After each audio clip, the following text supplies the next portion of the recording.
నమస్తే వార్తలకి స్వాగతం వివరాల్లోకి వెళితే రాష్ట్రంలో ఎమ్మెల్సీ ఎన్నికల ఫలితాల్లో కూటమి హవా స్పష్టమైంది. ఉమ్మడి కృష్ణా గుంటూరు జిల్లాల పట్టభద్రుల నియోజకవర్గంలో కూటమి అభ్యర్థి ఆలపాటి రాజేంద్ర ప్రసాద్ ఘన విజయం సాధించారు. మొత్తం 9 రౌండ్లకు గాను మంగళవారం తెల్లవారుజామున 5:50 సమయంలో చివరి రౌండ్ పూర్తయ్యేసరికి ఆయనకు 82,320 ఓట్ల ఆధిక్యం వచ్చింది. 7వ రౌండ్ ముగిసేసరికి ఆయనకు 1,18,070 ఓట్లు వచ్చాయి. మొత్తం 2,41,873 ఓట్లు పోలవగా 7వ రౌండ్ పూర్తయ్యేసరికి 21,577 చెల్లని ఓట్లుగా గుర్తించారు. దీంతో 50% పైగా ఓట్లు సాధించడంతో ఆలపాటిని విజేతగా ప్రకటించారు. ఇక 9వ రౌండ్ పూర్తయ్యేసరికి ఆలపాటికి 1,45,057 ఓట్లు వచ్చాయి. సమీప ప్రత్యర్థి లక్ష్మణరావు 62,737 ఓట్లు సాధించారు. ఓట్ల లెక్కింపు ముగిసేసరికి ఆలపాటి రాజాకి 82,320 ఓట్ల మెజారిటీ దక్కింది. చెల్లుబాటు అయిన ఓట్లలో 60% పైగా ఓట్లను ఆలపాటి సాధించారు.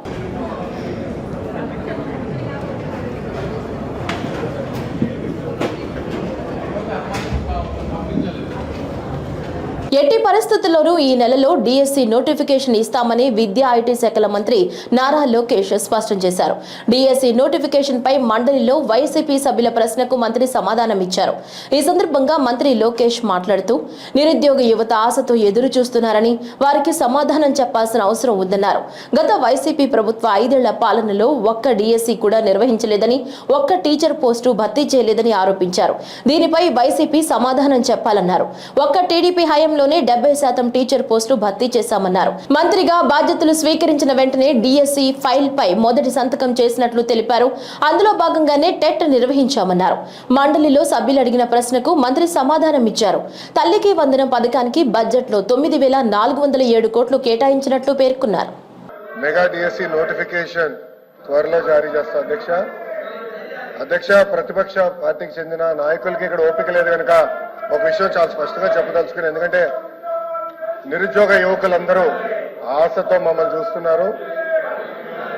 వాళ్ళందరికీ నేను సమాధానం చెప్పాల్సిన అవసరం ఉంది అధ్యక్ష.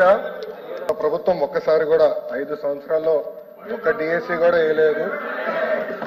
ఎందుకు వేయలేదో వాళ్ళు సమాధానం చెప్పాలి అధ్యక్ష. డిఎస్సి విషయంలో ఒకసారి చూస్తే అధ్యక్ష, ఉపాధ్యాయుల నియామకంలో ఇప్పటికీ 1994 చూస్తే అధ్యక్ష 2,60,194 పోస్టులు భర్తీ చేశాం అధ్యక్ష.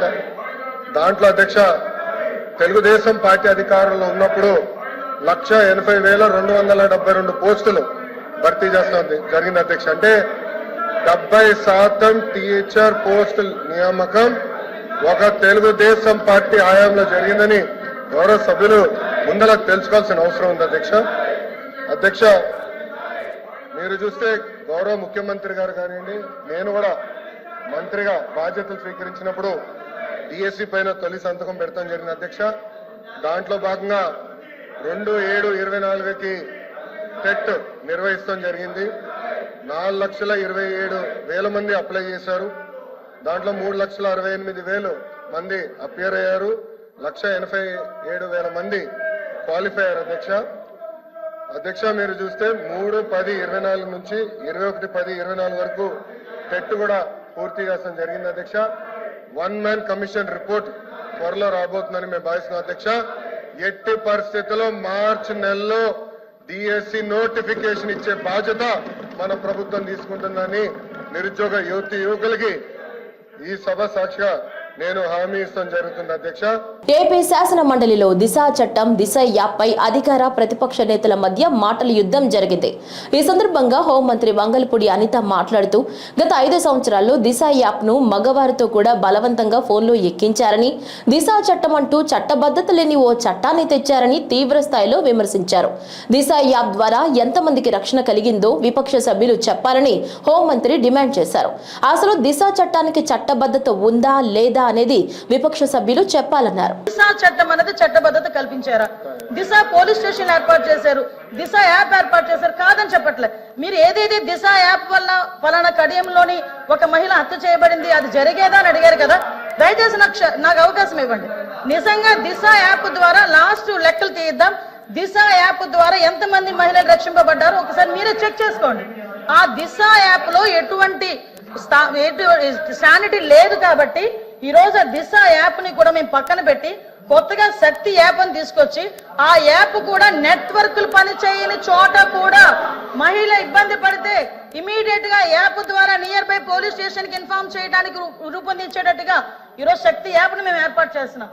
అది ఉమెన్స్ డే రోజు గౌరవ ముఖ్యమంత్రి గారు కూడా శక్తి యాప్ ను కూడా ప్రారంభోత్సవం చేయబోతున్నారని చెప్పడం నేను గర్వపడుతున్నాను. నేను నిజంగా పని చేయని వాటి చోట పక్కన పెట్టండి, పని చేసే వాటిని మీరు ఎంకరేజ్ చేయాల్సిన అవసరం ఉంది. లేని దిశ చట్టాన్ని తీసుకొచ్చి 5 సంవత్సరాలు దిశ చట్టం, దిశ పోలీస్ స్టేషన్, దిశ డిఎస్పీ, దిశ ద్వారా మేము కంప్లైంట్ ఫ్లోట్ చేసాం. రమ్మనండి ఒక్కసారి దిశ పోలీస్ స్టేషన్ లోని దిశ కంప్లైంట్లు ఇచ్చిన వాళ్ళు ఏ చట్టం మీద కంప్లైంట్లు ఇచ్చారో అటువంటి పరిస్థితుల్లోనే ఈ రోజు దిశ యాప్ గురించి మీరు మాట్లాడుతున్నారు. ఈ రోజు మహిళల భద్రత విషయంలో కట్టుదిట్టమైన చర్యలు మేము తీసుకుంటున్నాం. మహిళల భద్రత విషయంలో మేము కమిట్మెంట్ అయి ఉన్నాం. మహిళల భద్రత విషయంలో ఈ రోజు ఉమెన్ సేఫ్టీ వింగ్ ని కూడా ఏర్పాటు చేయడానికి గౌరవ చంద్రబాబు నాయుడు గారు ముందుకు వచ్చారు. ఏ రాష్ట్రంలోని కూడా ఈ రోజు వరకు కూడా మహిళలకు సంబంధించి ఈ రోజు గంజాయి నిర్మూలించడానికి గంజాయికి సపరేట్ గా ఒక ఈగల్ అని చెప్పి ఒక టాస్క్ ఫోర్స్ సిద్ధం చేశాం. ఈ రోజు ఉమెన్ సేఫ్టీకి కూడా ఉమెన్ అండ్ చైల్డ్ సేఫ్టీకి సెపరేట్ వింగ్ ని ఏర్పాటు చేసుకుని ఒక ఐజీ ర్యాంకర్ స్థాయి ఒక పోలీస్ అధికారిని కూడా నియమించి సెపరేట్ గా వింగ్ ని ఈ రోజు మేము ముందుకు తీసుకెళ్లే పరిస్థితి కూడా కనిపిస్తుంది. దయచేసి వాస్తవాలు గ్రహిద్దాం. పోలవరం ప్రాజెక్టు ఎత్తు తగ్గించేస్తున్నారంటూ వైసీపీ నేతలు చేస్తున్న ప్రచారానికి జలవనరుల శాఖ మంత్రి నిమ్మల రామానాయుడు మంగళవారం శాసన మండలిలో సమావేశంలో సమాధానమిచ్చారు. వైసీపీ ఎమ్మెల్సీ మాజీ మంత్రి బొత్స సత్యనారాయణ తదితరులు పోలవరం ప్రాజెక్టు ఎత్తు తగ్గింపునకు సంబంధించి వివరాలు వెల్లడించాలని కోరినప్పుడు మంత్రి పై విధంగా స్పందించారు. 2019 ఫిబ్రవరి 18న 55,000 కోట్లకు టెక్నికల్ అడ్వైజరీ కమిటీలో చంద్రబాబు ద్వారానే పోలవరం వ్యయం ఆమోదించారు. 2014-19 మధ్య కాలంలో పోలవరం ప్రాజెక్టుకు సంబంధించి ఫేజ్ 1, ఫేజ్ 2 అని గాని 41.15 మీటర్లు, 45.72 మీటర్లు అని లేవన్నారు. అలాంటిదేమైనా ఉంటే చూపించాలని సవాల్ చేశారు. ఎత్తుకు సంబంధించి ఫేజ్ 1, ఫేజ్ 2లు తెచ్చింది కూడా 2019 తర్వాత వైసీపీ ప్రభుత్వమేనని మంత్రి నిమ్మల స్పష్టం చేశారు. పోలవరం ఎత్తు 41.15 మీటర్లని గాని, పోలవరం ఎత్తు 45.72 మీటర్లని గాని, పోలవరంలో ఫస్ట్ ఫేజ్ సెకండ్ ఫేజ్ అని గాని 2019 మే ఎన్నికల ముందు వరకు కూడా ఎక్కడైనా ఉందా? నేను అడుగుతూ ఉన్నా ఈరోజు. అంటే 2019 మే నెల ముందు వరకు కూడా ఎక్కడ కూడా ఫస్ట్ ఫేజ్ లేదు, సెకండ్ ఫేజ్ లేదు, 41 అని లేదు, 45 అని లేదు. ఓన్లీ పోలవరం ప్రాజెక్టు 45.72 అని మాత్రమే 2019 మే ఎన్నికల వరకు కూడా తెలుగుదేశం ప్రభుత్వ హయాంలో ఉంది అధ్యక్ష.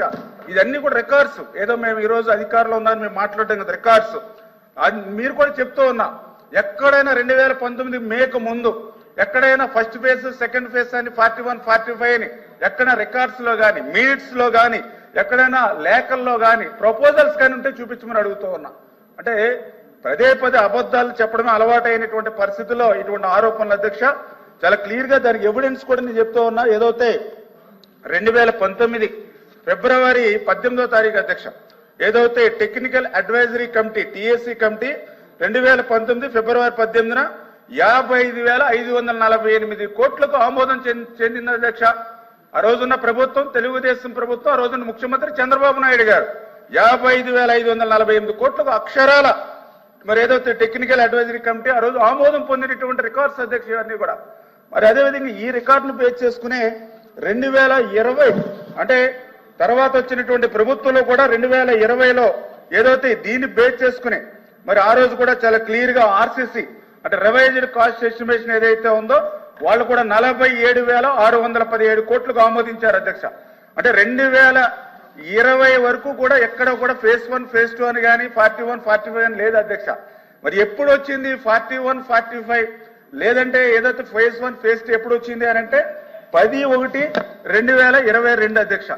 10/1/2022 అధ్యక్ష. ఎవరున్నారు అధ్యక్ష ఆ రోజు ముఖ్యమంత్రి? ఎవరున్నారు అధ్యక్ష ఆ రోజున్న ప్రభుత్వం? ఇదిగో సార్ డాక్యుమెంట్ 10/1/2022 ఆ రోజు ఉన్నటువంటి government of Andhra Pradesh special chief secretary Aditya Das ఆ రోజు పీపీఎస్ సిఇఓకి లెటర్ రాశాడు అధ్యక్ష. 41.15 మీటర్స్ కు ఫస్ట్ ఫేజ్ గా 10,911 కోట్లు ఇస్తే మాకు పాక్షిక ప్రయోజనాలు చేకూరుతాయని చెప్పేసి వాళ్ళు ఇచ్చిన లెటర్ అధ్యక్ష. దీనికి ముందు ఎక్కడైనా 41 అనేది రికార్డ్స్ లో లేదు అధ్యక్ష ఎప్పుడు కూడా. ఏపీలోని తిరుమలలో చిరుతపులి సంచారం కలకలం రేపింది. తెల్లవారుజామున 1 గంటకు అలిపిరి నడకదారిలోని గాలిగోపురం వద్ద చిరుత కనిపించింది. ఆ సమయంలో భక్తులెవరూ లేకపోవడంతో ప్రమాదం తప్పింది. దీంతో భక్తులు భయాందోళన చెందుతున్నారు. నడకదారిలో భక్తులు గుంపులుగా వెళ్లాలని టీటీడీ అధికారులు సూచించారు.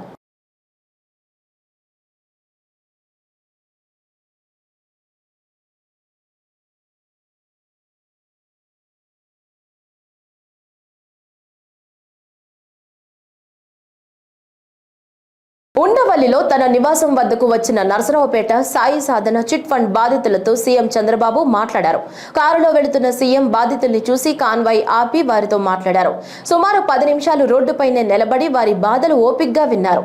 చిట్ ఫండ్ సంస్థ యజమాని 250 కోట్లకు పైగా సటగోపం పెట్టారని ఆదుకోవాలని బాధితులు సీఎంకు వినతి పత్రాలు ఇచ్చారు. సుమారు 600 కుటుంబాలు రోడ్డున పడ్డాయని సీఎం వద్ద గోడు వెళ్లబోసుకున్నారు. బాధితులకు న్యాయం చేయాలని సీఎం చంద్రబాబు అధికారులను ఆదేశించారు. బాధితులను ఆదుకునేందుకు అన్ని చర్యలు తీసుకుంటామని హామీ ఇచ్చారు. ఒక రోజు కష్టం వస్తున్నా ఒకడు మోసం చేశాడని తెలిసినా మళ్ళా టెంప్టేషన్, ఆ టెంప్టేషన్ తో తప్పులు చేస్తాను జీవితాలు. సార్ అతను ఎలాంటి నష్టాలు లేవు సార్. వాడుకుంటుంది మా వాడి ఏమైంది మోసం చేసాడు.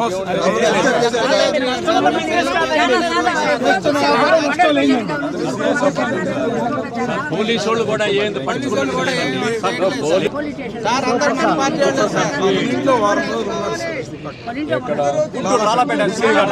ఒక 50 కోట్ల రూపాయలు వసూలు చేశాడండి. కావాలని దాటేయడం డబ్బులు ఎక్కడికి పోలేదు. మొత్తం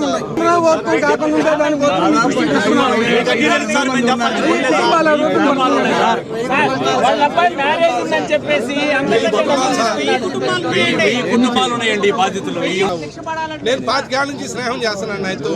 మరి ఎట్లా నమ్మే అంటే సార్ చీటీ పాటేసిన డబ్బులు కరెక్ట్ చేస్తున్నాడు సార్. కాదు అంటే అతని నేచర్ ఎందుకు మాట్లాడాడు? ఎందుకు మాట్లాడంటే కూతురు అల్లుడు కొడుకు వచ్చేసరికి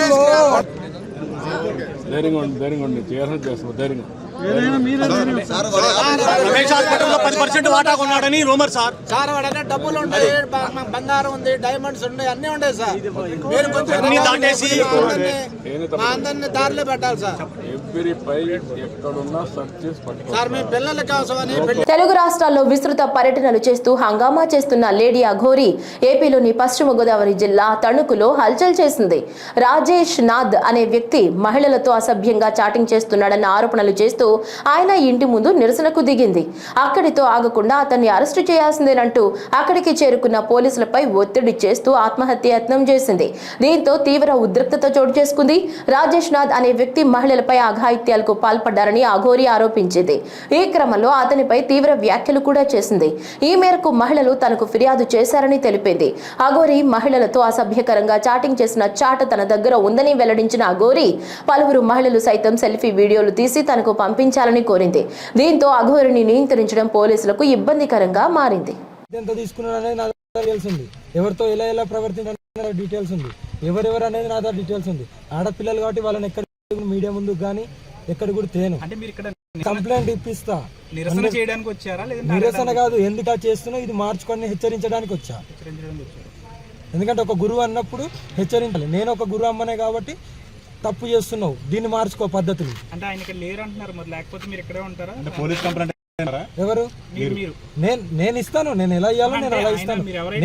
నేను ఇస్తే మామూలుగా ఉండదు. మీరైతే ఎవరైతే ఆరోపణ చేస్తున్నారో ఆ మనిషి ఇక్కడ లేరు అని వాళ్ళ శిష్యులు అంటున్నారు. ఆయన లేరు కాబట్టి మీరు భయపడి దాక్కున్నాడా?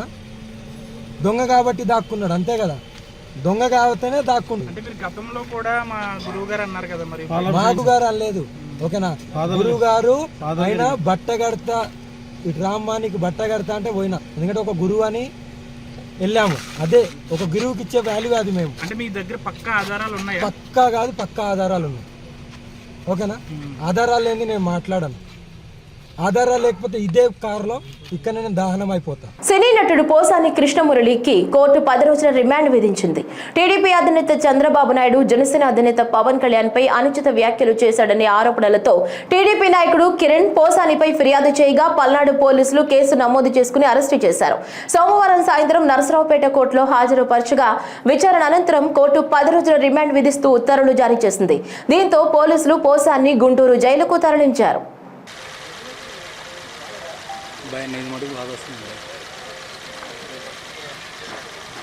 తమ్ముడు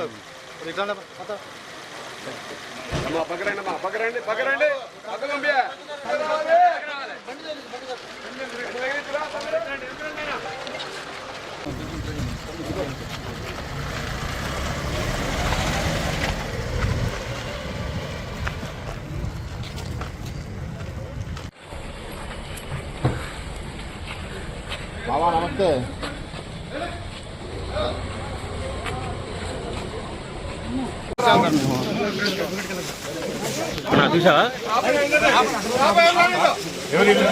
మిర్చి అమ్మకాలు ప్రారంభమైన 2 నెలల తర్వాత వ్యాపారులను వివరాలు అడగటం చూస్తుంటే కాలయాపన చేసి దళారులకు లాభం చేకూర్చాలన్నది ప్రభుత్వ కుట్రగా కనిపిస్తోందని వైఎస్ఆర్సీపీ ఎమ్మెల్సీ లేళ్ల అప్పిరెడ్డి స్పష్టం చేశారు. చంద్రబాబు ప్రభుత్వం చెప్పినట్టుగా 11,781 రూపాయలు మద్దతు ధరకు రాష్ట్రంలో ఎక్కడా ఒక్క టిక్కీ మిర్చి అయినా కొన్నారా అని ప్రశ్నించిన ఆయన మిర్చి రైతులకు మద్దతు ధర ఎప్పుడిస్తారని ప్రభుత్వాన్ని సూటిగా ప్రశ్నించారు. వైఎస్ జగన్ చొరవ చూపకపోయి ఉంటే చంద్రబాబు కనీసం కేంద్రానికి లేఖ కూడా రాసేవాడు కాదని గుర్తు చేశారు. గతేడాది 27,000 వరకు పలికిన మిర్చికి ఇప్పుడు కనీసం 10,000 కూడా పలకడం లేదని, రైతులు అప్పుల బాధలు భరించలేక కళ్ళాల వద్ద తక్కువ ధరకు తెగనమ్ముకుంటున్న పరిస్థితులు కళ్ల ముందే కనిపిస్తున్నా చంద్రబాబు మనసు కరగడం లేదని ఆక్షేపించారు. రైతు పండించినటువంటి ప్రతి పంటకు కూడా గిట్టుబాటు ధర కల్పించడంలో ఆ రోజు రాజశేఖర రెడ్డి గారిని తీసుకున్నా, ఆ తర్వాత జగన్మోహన్ రెడ్డి గారిని తీసుకున్నా కూడా వ్యవసాయానికి అత్యంత ప్రాముఖ్యతనిచ్చినటువంటి ప్రభుత్వాలు మా ప్రభుత్వం అని చెప్పి మేము గర్వంగా ఈ సందర్భంగా చెప్తా ఉన్నా. రైతు భరోసా కేంద్రాల దగ్గర నుంచి మొదలుకొని రైతుకు కావాల్సినటువంటి విత్తనాల దగ్గర నుంచి పండినటువంటి పంట కొనుగోలు చేయించినంత వరకు కూడా వైఎస్ఆర్ కాంగ్రెస్ పార్టీ ప్రభుత్వం జగన్మోహన్ రెడ్డి గారి నేతృత్వంలో రైతాంగానికి అండగా నిలబడినటువంటి పరిస్థితులు కూడా ఈ సందర్భంగా గుర్తు చేస్తా ఉన్నా. ఎందుకు మీరు చొరవ చూపట్లేదని అడుగుతా ఉన్నా. హడావుడిగా జగన్మోహన్ రెడ్డి గారు ఎప్పుడైతే రైతుల మధ్యకి వెళ్ళాడో హడావుడిగా సమీక్షల పేరుతో గంటల తరబడి సమీక్షలు చేశారు.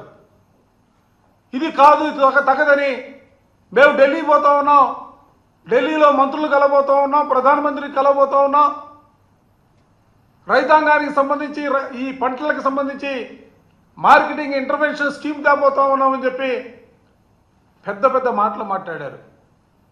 దాంతోపాటుగా చెప్పారు 11,781 రూపాయి ఈ స్కీమ్ తగ్గితే ప్రభుత్వం కొనుగోలు చేస్తుందని చెప్పి రేటు కూడా ప్రకటించినారు. ఏదో ఎప్పుడో చూస్తూ ఉంటా, ఏదో బాటా కంపెనీలో రేట్లు ఉంటాయి 99 రూపాయలు, 780, 11,781 రూపాయలు. నాకు అర్థం కావట్లా. పోనీ మీరు ప్రకటించినటువంటి 11,781 రూపాయల స్కీమ్ సంబంధించి ఇవాటి వరకు కూడా మిర్చి యార్డులో కాదు ఎక్కడైనా కూడా ఒక్క టిక్కీకి సంబంధించి రైతాంగాన్ని ఆదుకోవడం కోసం ఒక్క రూపాయినా కూడా మీరు విడుదల చేసినటువంటి పరిస్థితులు ఉన్నాయని అడుగుతా ఉన్నా. ఈ వార్తలు ఇంతటితో సమాప్తం. నమస్కారం.